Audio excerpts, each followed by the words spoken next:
I've been concerned since day one of this conflict that a major Russian cyber attack that took down, for example, the power and water in Ukraine might spread to Poland, and that could affect NATO troops or shut down Polish hospitals where Polish citizens would then die. Poland is a NATO nation. Could that rise to the level of an Article 5 violation of the NATO treaty that would say when any NATO nation is attacked, they're all attacked, and put NATO in direct conflict with Russia? That still is a possibility. It's amazing to me that we're 6 days into this invasion and Russia still hasn't shut down the internet or shut down the communications networks in Ukraine. I think they have the capacity. I think they just assumed that this was the Ukrainians going to roll over much easier. But those videos that we see every day of Ukrainian citizens may be one of the most powerful tools that the world has against Putin. And I've been surprised that they haven't been shut off. But I think we can't rule that out happening as the Russians up the ante in Ukraine. I think here in the West and in America directly, we also have to be very conscious of the threat of cyber attacks from Russia. We've seen the Russian ruble drop by 30% in the last few days. We've seen the Russian markets close. We're seeing the Russian economy literally crumble before our eyes. And I think we should expect the Putin to unleash cyber attacks against our country and other NATO nations. That may come in the form of direct attacks, trying to hit our financial institutions. It may come in the form of him unleashing the literally thousands of Russian cyber criminals to launch ransomware attacks against American businesses and other institutions.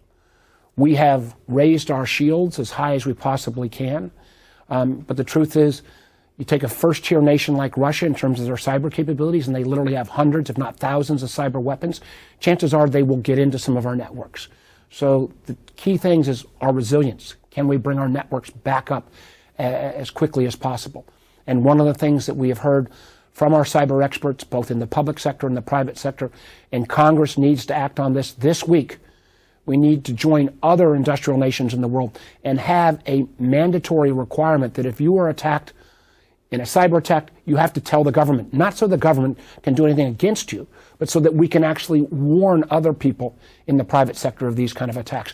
Right now, it's assumed that only about 30% of the cyber attacks are actually relayed to CISA, the Independent Cybersecurity Agency. We need to change that. I've got legislation that we almost got attached to the defense bill. We need to pass that this week. Well, the chances of Russia launching some level of cyber attacks is very high. But we need to remember that cyber criminals from Russia and elsewhere are launching cyber attacks every day. They don't get reported, but they are happening on a regular basis.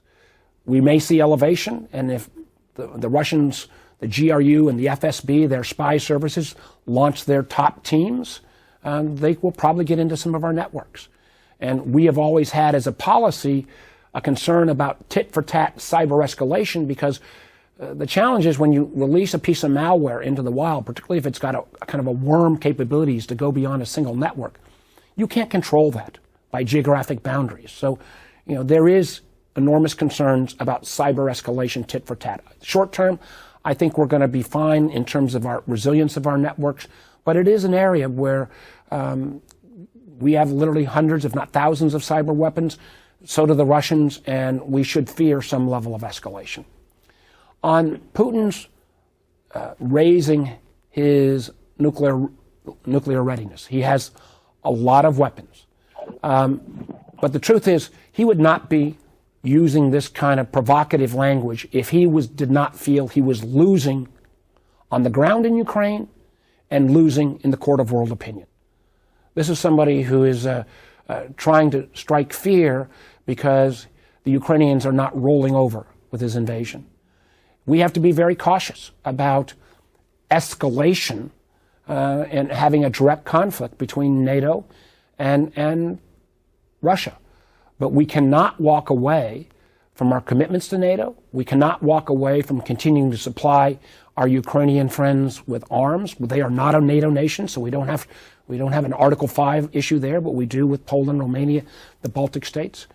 And I would say to any American, and I say this as somebody who was the child of the Cold War, 90% of Americans knew that we could not allow the Soviet Union to spread and take out democracies. Many young people have not grown up with that threat. But the authoritarian kind of no freedom, absolute control over the economy and people's lives, if Putin is successful in Ukraine, he will not stop. He will try to remake Europe. We can stop him here, or we can face a kind of Cold War mentality going forward. So I think it's the choice of all of us to stop him in his tracks now with the world united against him. This is a huge, huge challenge, and it affects all of us. The idea that somehow, while I know there may be some political figures that said Putin's a genius, Putin is not a genius. Putin is a bully, a thug, and he needs to be constrained. I think if you're an American citizen living in Belarus, you ought to get out of the country as quickly as possible. Belarus is becoming more and more simply a client state of Russia. The Belarusian troops have started to invade Ukraine as well. And I think the sanctions that were put against Russia, you'll start to see them put against Belarus. I think as well, American citizens in Russia ought to start leaving.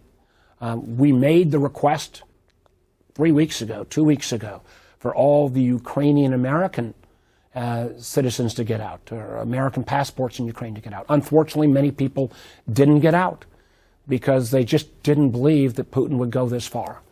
Putin is a thug and a bully. We are rapidly approaching, a major break in relations. I think the sanctions are going to continue to ratchet up, and I would urge all American citizens in Ukraine, Belarus, Russia to leave. I think one of the things I know I'm trying to work on right now, as well as trying to connect with all of the countries that are adjacent to Ukraine. We're hearing reports that African citizens are being detained at the border, not able to get across.